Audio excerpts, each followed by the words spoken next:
आपसे पूछे जाते हैं इंटरनेट से रिलेटेड, ओ लेवल या ए लेवल का एग्जाम आप देते हो या और भी पॉलिटेक्निक के एग्जाम देते हो तो इसमें क्वेश्चन पूछा जाता है। ठीक है, तो आप इसको बहुत ही इजीली समझने वाले हैं कि ये कैसे हम इसको आंसर राइटिंग में लिखें। चलिए इसको देखते हैं। जैसा कि आप सब जानते हैं, आप अपने फोन में ईमेल का इस्तेमाल करते हैं। प्ले स्टोर को चलाने के लिए एक मेल की जरूरत होती है और वो मेल को हम लोग कौन सा इस्तेमाल करते हैं? जीमेल। और जीमेल किसका होता है? गूगल कंपनी का। ठीक है, तो वो चीजें हम लोग डेली लाइफ में यूज कर रहे हैं। ठीक है, तो इसको हम देखना कैसे आंसर राइटिंग करना है, उनको समझना हमें। ओके, यहाँ समझ लीजिए, electronic mail is a medium to send and receive document file. मतलब एक माध्यम होता है ईमेल। इससे क्या होता है? Document file, video, audios, animation, software receive किए जाते हैं और सेंड किए जाते हैं। किस फॉर्मेट में? डिजिटल फॉर्मेट में, with the help of internet. यानी आपके पास एक इंटरनेट होता है, आप उससे किसी व्यक्ति को कोई भी डेटा को ट्रांसफर कर सकते हैं मेल के माध्यम से। ठीक है, जैसे इसमें क्या है, कुछ पॉइंट में आप लिख सकते हैं कि it is a process of more effective and paperless method. यानी कोई डॉक्यूमेंट भेजना है तो हम जब डाक माध्यम से, तो यहाँ पे कंपेयर कर सकते हो डाक का। ठीक है ना, वहां से आप जब डाक माध्यम से भेजते हो तो पैसा लगता है और पेपर के साथ भेजते हो ना, हार्ड कॉपी में। लेकिन ये जो मेथड है पेपरलेस है, इफेक्टिव है। ओके, और दूसरा चीज है कि electronic mail system is a communication network that connect remote translation to a central system. मतलब ये कहने का है, आप सबने नोटिस किया है कि हमें जब ईमेल खोलना होता है, साइबर जाते हैं या कंप्यूटर खोलते हैं, ठीक है, तो हम क्या करते हैं, वहां पर हम ईमेल और पासवर्ड डालते हैं। ठीक है, और जैसे ही वो मैच करता है ईमेल पासवर्ड, हम अपने सर्वर से जुड़ जाते हैं। ठीक है, इसे कहते हैं रिमोटली एक्सेस करना। फॉर एग्जांपल कह सकते हो कि आप जैसे हम टीवी चलाते हैं तो एक रिमोट चलाते हैं ना, हमारा टीवी से डिस्टेंस कुछ होता है, रिमोट से चला करके उसको एक्सेस करते हैं। ठीक है, वैसे सेम आप कह सकते हो कि जो ईमेल होता है एक रिमोटली एक्सेस हमारे सर्वर से कनेक्ट करता है और हमें डेटा को यूज करने की हमें परमिशन देता है। ठीक है, और यहाँ पे एक ईमेल का एग्जांपल दे सकते हो आप, यूजर, ऐसे लिख दिया मैंने, user@yahoo.com। तो आप ये कह सकते हो कि ईमेल दो पार्ट में डिवाइड होता है, ये डेसिमल पॉइंट में डिवाइड होता है। ठीक है, इसे कह सकते हैं यूजर का नाम है, ये @ है, और ये क्या है, ये ईमेल कंपनी का नाम है, और ये आप जानते हैं डीएनएस इसे कहते हैं, डोमेन नेम सिस्टम कॉमर्शियल। आपको पता ही है, COM का मतलब होता है कॉमर्शियल। ओके, कोई और चीज जानिए यहाँ पर, जैसे कि ईमेल कितने टाइप होता है। ईमेल एक होता है प्राइवेट वाला, जिसमें एक प्राइवेट हम लोग जो यूज करते हैं, पर्सनल वाला, सॉरी, एक पर्सनल वाला यूज करते हैं हम लोग, एक बिजनेस वाला यूज करते हैं। ठीक है, ये कोई भी व्यापारी अपना मेल बनवाता है। हम लोग क्या करते हैं, जैसे हम लोग जीमेल पे जाते हैं, याहू पे जाते हैं, रेडिंग मेल पे जाकर के अपना ईमेल बना लेते हैं। ठीक है, तो वो जनरल पर्पस के लिए होता है।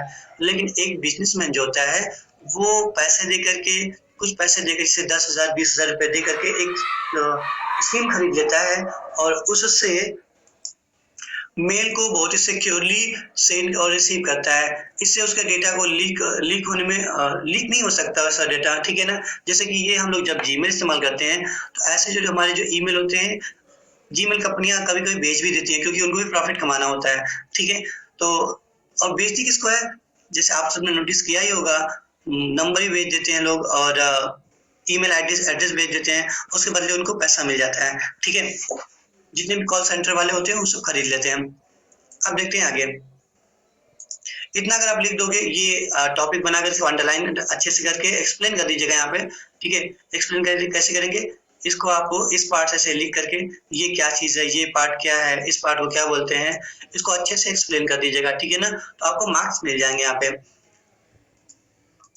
अब देखते हैं कुछ कंपनियों के नाम, जैसे कि जीमेल कंपनी, आप सब जानते हैं जीमेल हम इस्तेमाल करते ही हैं। ठीक है, और उसके सीईओ कौन है? सुंदर पिचाई।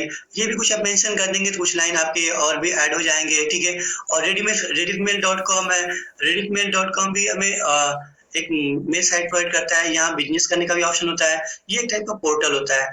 पोर्टल क्या होता है? पोर्टल पोर्टल एक जहाँ पर कई टाइप का बिजनेस हो, मेल का हो, व्यापार करने का हो, शॉपिंग करने का हो। ठीक है, अब इसके सीईओ है अजीत बालकृष्णन, और एक है yahoo.com। yahoo.com भी एक पोर्टल है, इसके सीईओ है मरीशा बेयर।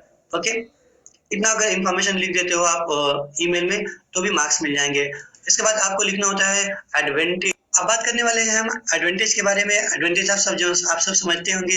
एडवांटेज का मतलब होता है लाभ या फायदा। बहुत से स्टूडेंट कंफ्यूज भी होते हैं कि एडवांटेज और फीचर में फर्क क्या होता है। तो फीचर का मतलब होता है विशेषता। किसी भी व्यक्ति, किसी भी सामान की विशेषता बतानी हो तो हम फीचर का इस्तेमाल करते हैं वर्ड का। और किसी चीज का लाभ बताना और फायदे बताना हो तो हम एडवांटेज का इस्तेमाल करते हैं। ठीक है, देखते हैं। ईमेल यूज करने के अलग अलग एडवांटेज है बिजनेस, क्योंकि ये आपस में क्या होता है, बिजनेस कम्युनिकेशन का एक अच्छा मेथड है। बहुत ही फास्ट है, चीप है, सस्ता है। ठीक है, इसको आसानी से एक्सेस किया जा सकता है। Using email greatly benefit business. इसका बिजनेस में एक अच्छा इम्पैक्ट है यूज करने का। ठीक है, क्योंकि काफी इफेक्टिव होता है इलेक्ट्रॉनिक डेटा को आपस में ट्रांसमिट करने के लिए, किसी क्लाइंट, किसी ब्रांच, किसी होम ब्रांच में सेंडिंग एंड रिसीविंग के लिए।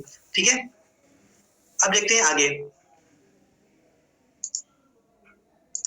जैसा कि पहले आप जानते हो कि स्पीड के मुकाबले में कह सकते हैं कि it is the faster than ordinary postal system.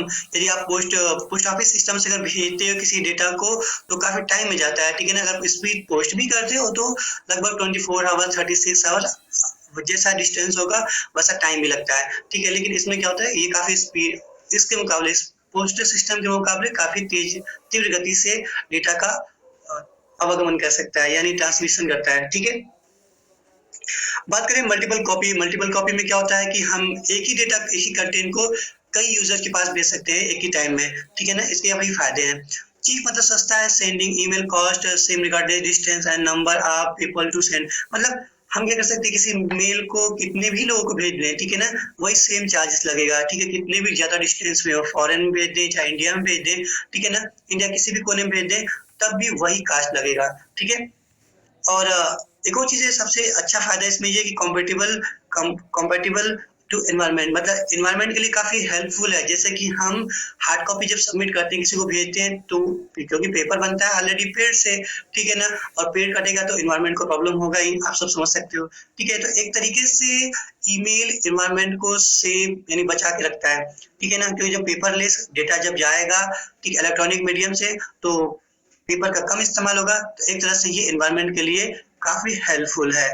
Okay, अब यहाँ पे फास्ट लिखा है, तो फास्ट का मतलब क्या है यहाँ पर कि an email should reach a recipient in minute. मतलब किसी व्यक्ति के पास, जैसा सर्वर डाउन है, ठीक है ना, मतलब कोई भी दिक्कत नहीं है, आप मेल भेज दीजिए, जब उसको पहुंचना होगा, जब उनका मेल ठीक होगा, उनके पास रिसीव हो जाएगा, कुछ मिनट में, कुछ सेकंड में, ठीक है, कुछ घंटे में। ओके, और एक और चीज है ऐड रेफरेंसेस। इसका मतलब क्या होता है, जैसे कि हम किसी को मेल भेज रहे हैं तो हम चाहते हैं किसी व्यक्ति को कि ये इस वेबसाइट या इस ब्लॉग पोस्ट को भी पढ़े या इस यूट्यूब चैनल का वीडियो भी देखे। ठीक है, तो हम क्या करते हैं, उसका लिंक कॉपी करके हम उसमें बहुत सारा रेफरेंसेस भेज सकते हैं। ठीक है ना, अब बात करते हैं कन्वीनियंट, सुविधाजनक क्या होता है। मतलब हम अपने मैसेज को स्टोर कर सकते हैं। करने के साथ ही साथ हम क्या करते हैं, इसमें हम उसको रीड कर सकते हैं और इसको इजीली मैसेज को हम लार्ज नंबर पीपल को सेंड भी कर सकते हैं। ठीक है, और अब देखते हैं परमानेंट का मतलब यहाँ पे ये होता है कि you can keep record message reply. हम जब हमारे पास मेल आता है तो हम सब जानते हैं कि हमें जो जीमेल होता है, अगर जीमेल का इस्तेमाल करते हैं तो वो हमें 15 जीबी का स्पेस प्रोवाइड करता है। ठीक है, तो हम 15 जीबी डेटा तक हम कोई भी डेटा रख सकते हैं। ठीक है ना, तो लिखा है यहाँ पे you can keep record message reply. हम उसको लॉन्ग टाइम तक रख सकते हैं, उसका रिप्लाई कर सकते हैं, उसका डिटेल चेक कर सकते हैं, उसको रिसीव करके सेंड भी कर सकते हैं। ठीक है, तो ये सब इतने सारे फायदे हैं इस ईमेल के यूज करने के। ठीक है, इस तरीके से अगर एग्जाम में लिखते हो तो भी अच्छे मार्क्स आपको मिलेंगे। ख्याल रखिए, जो हेडिंग लिखा करिए उसको थोड़ा सा डिफरेंट टाइप से लिखा करिए। ठीक है ना, यानी उसको हाईलाइट कर दिया करिए।